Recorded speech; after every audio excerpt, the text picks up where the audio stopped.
Comment une si belle femme comme toi peut être si stupide comme ça? Excuse-moi ma chérie, je suis obligé de te dire ça parce que tu as manqué de respect à nos ancêtres. Tu oses même dire tes ancêtres, genre toi tu n'as pas d'ancêtre africain, tu es blanche. Regardez comment les Africains sont ignorants, bêtes, stupides. Excuse-moi si je te parle mal, mais il le faut vraiment. Déjà laisse-moi te dire que nos ancêtres ont subi parce qu'ils avaient des bonnes bases. Dans la tradition, lorsqu'un étranger vient chez toi, il faut le recevoir, le donner à manger, de l'eau, un territoire pour s'asseoir, un lit où dormir et prendre soin de lui.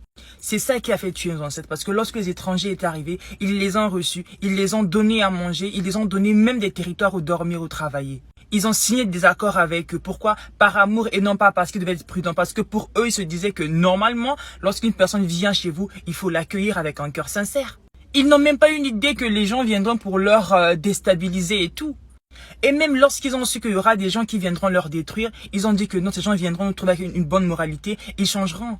C'est le bien de l'Africain, ça n'a pas changé, c'est la même chose jusqu'à aujourd'hui, ça n'a rien changé, rien n'a changé.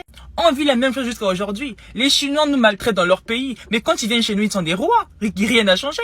Au Liban, pareil, les Noirs sont maltraités au Liban, mais quand les Libanais viennent chez nous, les Noirs, on les accueille avec un bon cœur, rien n'a changé. Pareil qu'en Europe, je ne généralise pas, mais il y a les Africains qui subissent des coups de racisme et tout. Mais ils y vivent. Mais chez nous, lorsqu'un étranger vient, il est roi.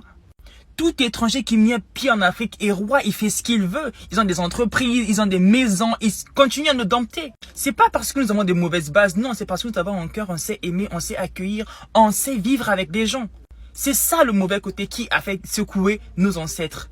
Mais laisse-moi te dire aujourd'hui que les ancêtres que tu es en train de renier avec ton langage, lorsque tu dis tes ancêtres, genre tu te mets à l'écart parce que tes ancêtres à toi sont blancs ou je sais marrons ou comment, ce sont eux qui se sont battus pour notre liberté aujourd'hui.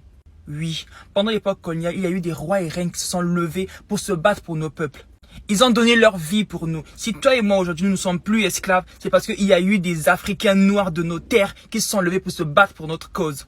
L'histoire le dit. Et c'est même pour ça que l'histoire de l'Afrique n'est pas enseignée aux écoles.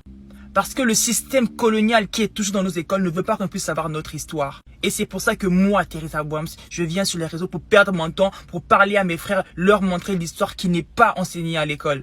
Et si ça, toi, tu appelles ça endormir les gens, je te conseillerais d'aller te faire soigner parce qu'il y a un problème dans ta tête.